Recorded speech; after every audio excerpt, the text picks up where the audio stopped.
El siguiente ejercicio nos pide hallar la diferencia de sus temperaturas o delta de T cuando estas dos barras al momento de dilatarse tengan la misma longitud.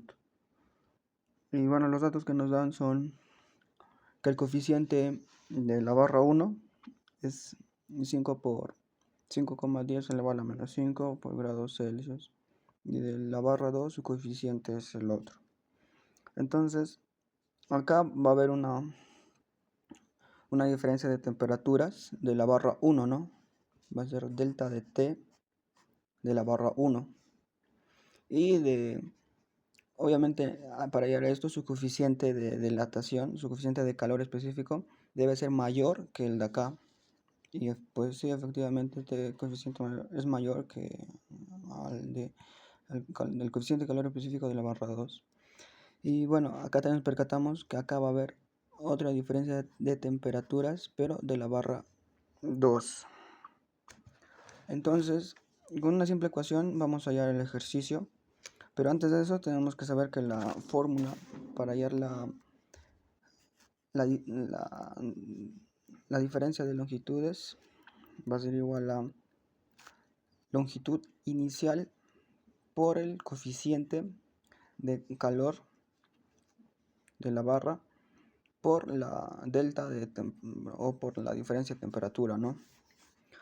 Entonces, habría dos ecuaciones, ¿no? De la barra 1 y de la barra 2. Y entonces, pero nos percatamos que la diferencia de delta de la temperatura de la barra 1 con delta de la temperatura de la barra 2 nos va a ser igual a 1.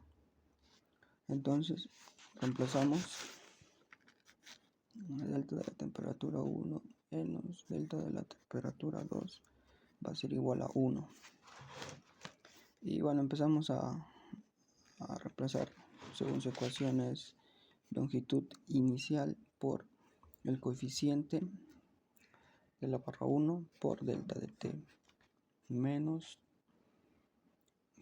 longitud inicial por el coeficiente de calor de la barra 2 por delta igual a 1.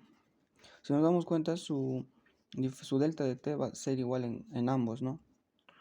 Porque van a tener una temperatura inicial y una temperatura inicial y final. Entonces, para ambas barras van a ser esas temperaturas. Entonces empezamos a reemplazar primero de la barra 1, donde su longitud inicial, según el gráfico que nos da, es de 9. Su longitud hasta acá es la barra 1, ¿no? Que es 9. 9 por su coeficiente de calor específico, que es este, que es 5 por 10 a menos 5 grados Celsius, por la temperatura que nos vamos a hallar, ¿no? Menos la ecuación de la barra 2. Bueno, de la barra 2 su longitud inicial es 10 por el coeficiente de calor específico de la barra 2, que nos da el dato que es de 5 por 10 a la menos 6 grados Celsius, por la diferencia de temperaturas, ¿no? Porque va a incrementar su temperatura para que estos se dilaten y, bueno, alcancen esta longitud, ¿no? Igual a 1, porque el total de todo lo que se va a expandir es delta de la temperatura de la barra 1. Y bueno, este chiquito es eso, ¿no? Y bueno, esto es el total menos esta partecita, pues será igual a 1, es por eso que usamos esta ecuación inicial. Y haciendo este cálculo matemático, despejando todo delta de T, nos saldría igual a 2500 grados Celsius.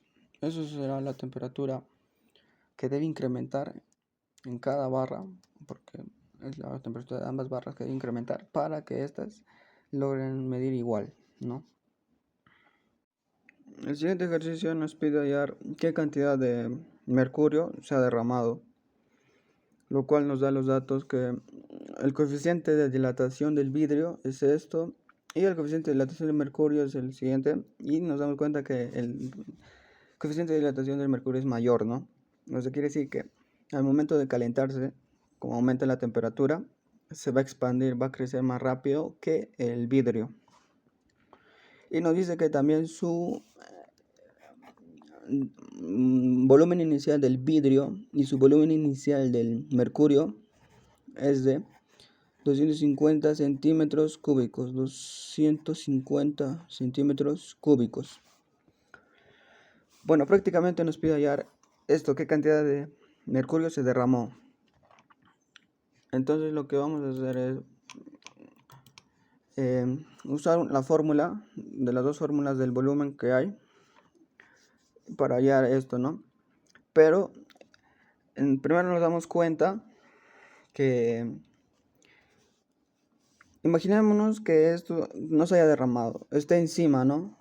Está encima. Y si analizamos más este ejercicio, imaginemos que eso no está acá, está encima. Obviamente, a mayor temperatura, el vidrio va a crecer y el mercurio de igual manera, ¿no? Es por eso que se derrama, pero como digo, imaginémonos que no se derrama, que acá hay otro, sigue creciendo el envase, ¿no? Y solamente el vidrio creció un poco y el mercurio sí creció más, ¿no? Del volumen inicial, creció más. Entonces, para hallar esta cantidad que nos pide, que prácticamente es lo mismo que el derramado, pero nos imaginemos que es así, simplemente para hallar la cantidad de negrito, restamos el volumen del mercurio menos el volumen del vidrio, ¿no? Y ahí nos hallaremos la cantidad del mercurio que está sobrepasando del límite, ¿no? O en otras palabras, que es el volumen del mercurio derramado. Entonces sería igual al volumen final, claro, volumen final del mercurio menos el volumen final del vidrio igual a el volumen del mercurio derramado. Este término lo podemos llamar como X. Y bueno, como nos pide el volumen final, recordamos que del volumen tiene dos fórmulas, ¿no? Y la fórmula de volumen final es igual a volumen inicial multiplicado por 1 más el coeficiente de dilatación, que es así más o menos, por la diferencia de temperatura. Y bueno, en el dato ya nos da que las diferencias de temperaturas, también nos da los coeficientes, simplemente está para reemplazar. Entonces acá tenemos dos ecuaciones, ¿no? Empezamos con volumen inicial del mercurio por 1 más el coeficiente del mercurio por la diferencia de temperaturas menos el volumen inicial del vidrio multiplicado por 1 más el coeficiente de dilatación del vidrio por la diferencia de temperaturas igual a X, lo que queremos hallar, ¿no? Y esto nos saldría, reemplazando todo esto, bueno, como nos percatamos que el volumen inicial de mercurio del vidrio es lo mismo, bueno, sacamos un factor común, ¿no? Multiplica acá y acá, igual, y el 1 con el 1 se va, porque menos con más se van. Y nos quedaría el volumen inicial multiplicado por la diferencia de temperatura, multiplicado por el coeficiente de dilatación del mercurio, menos el coeficiente de dilatación del vidrio, igual a X. Coeficiente inicial, como ya lo dije, es de 250 centímetros cúbicos por la diferencia de temperatura. La diferencia de temperatura inicia con una temperatura de 20 grados Celsius y termina con una temperatura de 100 grados Celsius, lo cual la diferencia es final menos inicial, que es 80 grados Celsius por el coeficiente de dilatación del mercurio menos el coeficiente de dilatación del vidrio. Acá está el coeficiente de dilatación del mercurio, 18 por 10 elevado a la menos quinta, menos 1,2. Esto nos saldría 16,8 por 10 a la menos 5 grados Celsius, igual a X, ¿no? Y haciendo todo este proceso, esta resolución saldría X igual a 3,36 centímetros cúbicos. El siguiente ejercicio nos pide hallar qué calor se suministra al sistema para que el agua hierva. Pero antes de eso nos dice que hay un recipiente que tiene una capacidad calorífica de 200 calorías por grado Celsius, ¿no? Y bueno, la masa del agua, porque contiene agua, es de 500 gramos. Y que todo esto empieza a 20 grados Celsius. Bueno, nos ayudamos de esta recta. Inicia a 20 grados Celsius. Y dice que qué calor se suministra para que el agua hierva. Se tiene que llegar a 100 grados Celsius porque en ese grado empieza a hervir el agua, ¿no?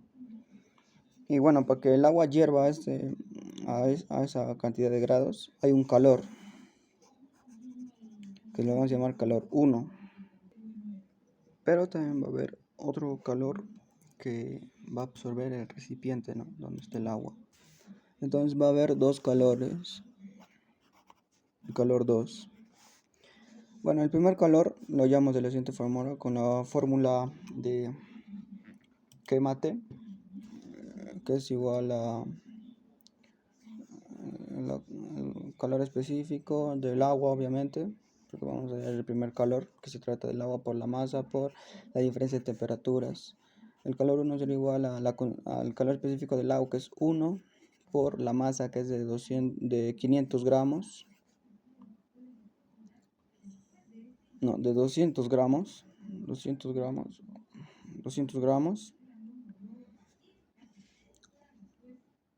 No, la masa es de 500 gramos, según el dato que nos da, ¿no? Acá en el ejercicio. Multiplica por la diferencia de temperaturas, que es la temperatura final, menos la temperatura inicial, que es 100 menos 20, que sería 80 grados. Y bueno, el calor inicial, el calor 1, va a ser igual a 40 kilocalorías. Y para hallar el otro calor 2, que es igual a la fórmula del calor, de la capacidad calorífica, que simplemente se multiplica el calor específico por la variación de temperatura. Entonces el calor 2 que va a absorber el recipiente va a ser que el calor específico del recipiente, que el dato nos da, es de 200 calorías por grado Celsius por la variación de la temperatura, que es 80, y nos daría acá 16 kilocalorías. Y bueno, la pregunta nos dice ¿cuánto calor se debe suministrar para que el sistema hierva? Nos pide el calor total, simplemente sumamos el calor 2 más el calor 1, que el calor total que debe suministrar va a ser de 56 kilocalorías. El siguiente ejercicio nos dice una cadena de oro tiene una masa de 100 gramos y se encuentra a 25 grados Celsius. Determina la cantidad de calor que debe usar para calentarse hasta 1025 grados Celsius. Los datos que nos da es que la masa va a ser igual a 100 gramos. Su calor es lo que nos pide hallar. El calor específico del oro va a ser igual a 0,3 calorías por gramos grados Celsius. La temperatura inicial nos dice que es de 25 grados Celsius. La temperatura final va a ser igual a 1025 grados Celsius. Y bueno, simplemente usamos la formulita de T, que es masa por el calor específico, obviamente del oro, por la diferencia de temperaturas, que va a ser la temperatura final menos la inicial, que es 1025 menos 25 grados Celsius.